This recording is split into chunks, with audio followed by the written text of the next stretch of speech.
The most savage leadership advice ever. Machiavelli's brutal truths. Alright, let's talk about leadership.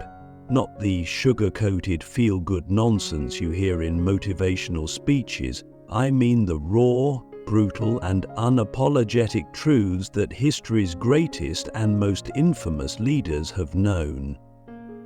Today we're diving into the mind of Niccolo Machiavelli, the man who saw power for what it really was, a game of strategy, deception, and ruthless pragmatism. If you want to be liked, this video isn't for you, but if you want to understand power, the kind of power that moves empires, builds fortunes, and shapes history, keep watching. Click subscribe to this channel to get more profound insights. Leadership isn't about being nice, it's about being effective. Machiavelli saw through the illusions of morality that keep most people weak. He understood something that most never will. People don't follow you because you're good, they follow you because they believe you are necessary. Think about that for a moment. The world isn't run by the kindest, the most ethical, or the most deserving. It's run by those who understand how to command loyalty, inspire fear, and bend reality to their will. And here's the uncomfortable truth. Most of what we've been taught about leadership is a lie. We're told that honesty is the best policy, that kindness wins in the end, and that people will reward integrity. But history tells a different story. The most powerful leaders in history weren't the most virtuous, they were the most strategic. Machiavelli didn't write The Prince to make people feel good. He wrote it to reveal the hidden mechanics of power, the things polite society doesn't want you to know. He observed rulers who thrived and those who fell, and he distilled their successes into one savage philosophy: power belongs to those willing to take it. And whether we admit it or not, the world still operates this way. Let's break this down. One of Machiavelli's most famous ideas is that it's better to be feared than loved. If you can't be both, why? Because love is fragile, it fades, it's conditional. But fear? Fear is durable. Fear binds people to you more strongly than love ever could. A leader who relies on being liked is at the mercy of emotions. A leader who commands respect through strength controls their own fate. But here's where most people get Machiavelli wrong. He didn't say you should be cruel for the sake of cruelty. No, that's stupidity. What he meant was that a leader must be willing to do whatever is necessary to maintain power. If that means being generous, be generous. If that means being ruthless, be ruthless. But never, ever allow morality to blind you to reality. And that's where most people fail. They hesitate, they second-guess themselves, they worry about what others will think. But here's a question. Do you think the most powerful leaders in history hesitated? Do you think they asked for permission? No. They acted. And that's why they won. Let's take this a step further. Machiavelli understood that people are, by nature, selfish and easily manipulated. He didn't see the world as it should be, he saw it as it is. And in this world, perception is more powerful than truth. A leader doesn't need to be good, they just need to appear good. They don't need to be honest, they just need to be convincing.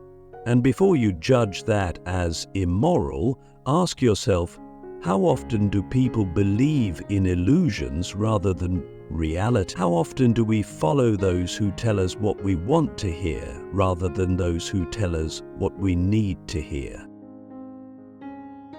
This is why Machiavelli believed that deception is a tool, not a weakness.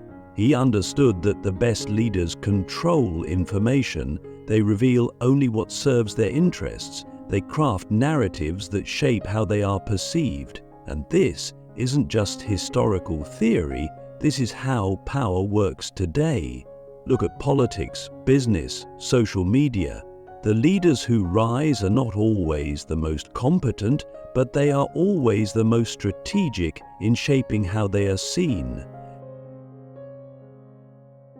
Now, here's the real question. Are you willing to accept this truth, or will you cling to the comforting lie that good people always win? Because if you want to lead, truly lead, you have to be willing to see the world for what it really is. You have to understand that morality, while important in personal life, is often secondary in the world of power. The greatest leaders know when to be virtuous and when to be ruthless. They know that leadership isn't about fairness, it's about control. But let's get even deeper. What does this mean for you? How can you apply Machiavelli's brutal wisdom in your own life?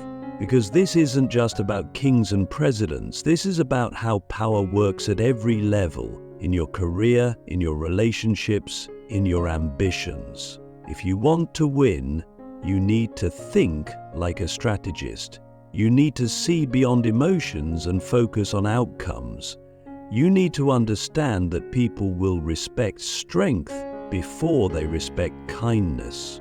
And most importantly, you need to be willing to do what others won't. So let me leave you with a question. If you had to choose between being loved and being feared, which would you pick? And more importantly, why? Because your answer says everything about how you see the world. Mastering the game. Why power belongs to the bold, not the good.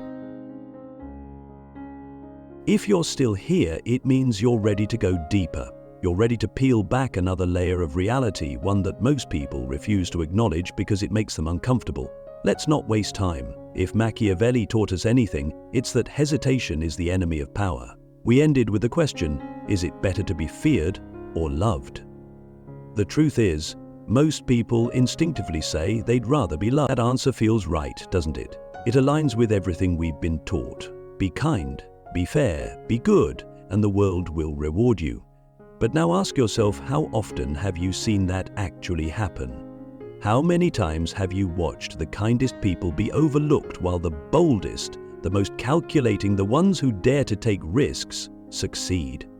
This isn't just a theory. This is how the world operates. It always has, and yet most people still cling to the illusion that fairness will save them. Machiavelli saw through that illusion. He understood that power is never given, it is always taken, and those who take it are not necessarily the most deserving, but they are always the most willing. Willing to do what? To act when others hesitate, to make decisions when others falter, to seize opportunities when others are lost in thought. And here's the part that makes most people uncomfortable. Morality is often a luxury of the powerless. That doesn't mean you should be immoral. It means you should recognize that power does not come from virtue alone. It comes from action, from strategy, from the ability to shape events rather than be shaped by them.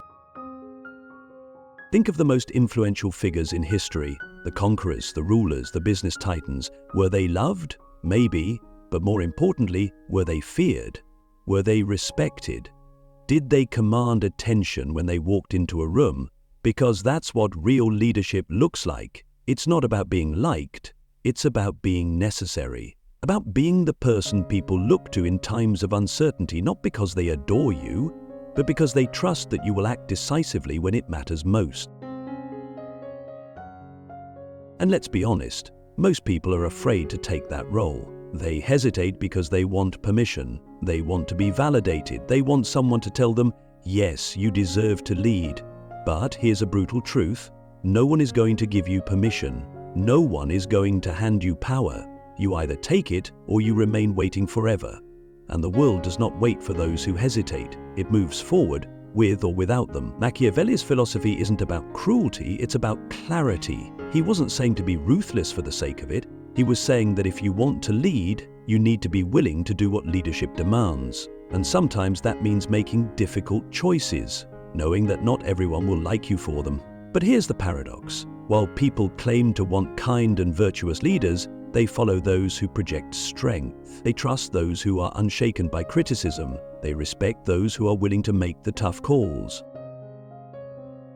Look at the leaders who have shaped history, the ones who changed the course of nations, the ones who built empires, who disrupted industries, who stood at the top while others fell. Were they always the nicest? No. Were they always the most ethical? No. But were they decisive? Were they relentless? Did they understand the difference between appearing good and being effective? Absolutely. And here's where this all becomes personal. What does this mean for you? Because this isn't just about kings and rulers, it's about how you navigate your own life, your career, your ambitions, your relationships. Do you sit back and wait for things to happen, or do you take control? Do you allow yourself to be manipulated by the narratives of others, or do you craft your own? Do you act strategically, or do you let emotions dictate your choices?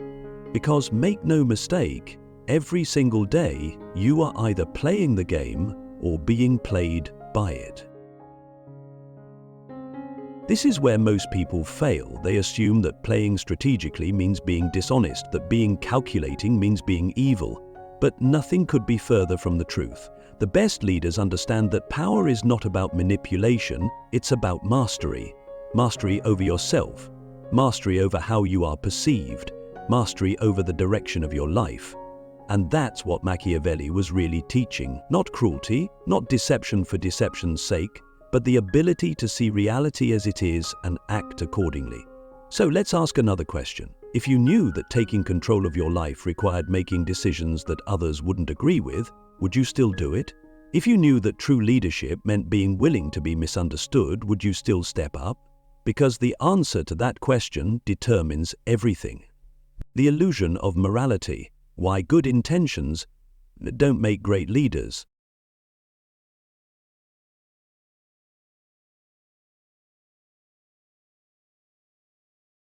If you've made it this far, then you're beginning to see the world the way Machiavelli did, not as it should be, but as it is.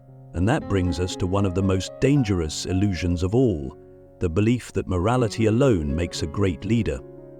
We're taught from childhood that good people rise to the top, that integrity is the key to success, that if you do the right thing, people will follow.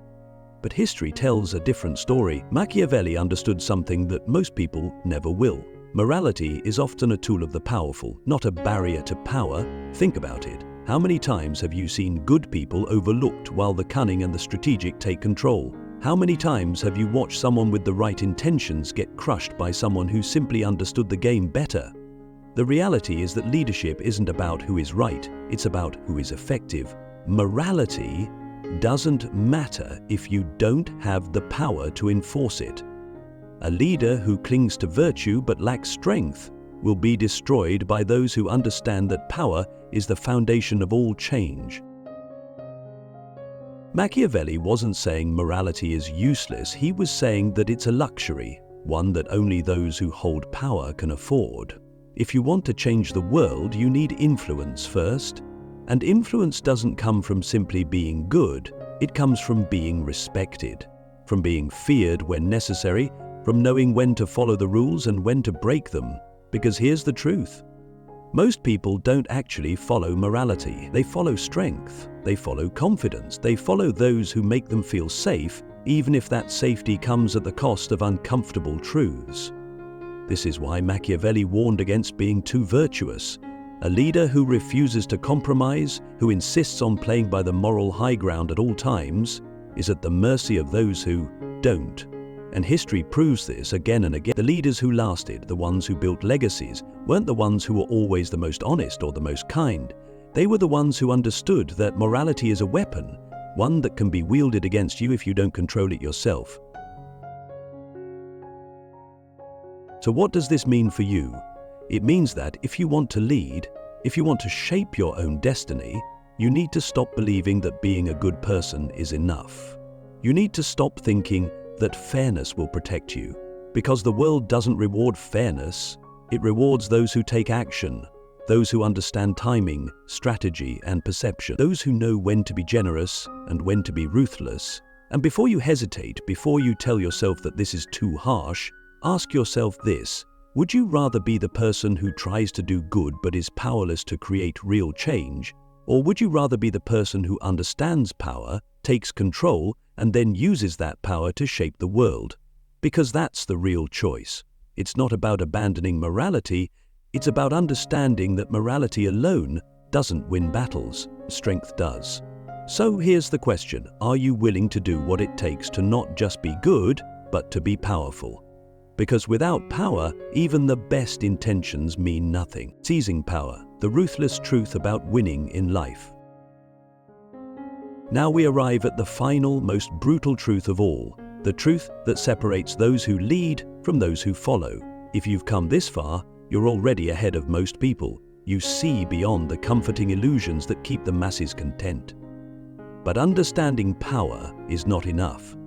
Knowing the rules of the game means nothing if you don't play to win. And that brings us to the one lesson Machiavelli embedded in all his teachings: power goes to those who are bold enough to take it. The biggest mistake people make is waiting for permission, waiting for the right moment, waiting for someone to recognize their worth. But here's the reality: no one is coming to hand you power. No one is going to step aside and say, "Here, you deserve this." The world belongs to those who decide it belongs to them, those who act before others realize what's happening, those who move while everyone else hesitates. Look at the most successful people in any field. They didn't wait to be chosen. They declared themselves leaders. They carved their own paths. They created opportunities instead of hoping for them. And if they faced resistance, they adapted, they strategized, they found another way. Because that is the essence of leadership. Not just having a vision, but having the will to make it reality. Machiavelli understood that success isn't about fairness, it's about control. Those who control perception control reality. Those who control resources control decisions. And those who control themselves control everything.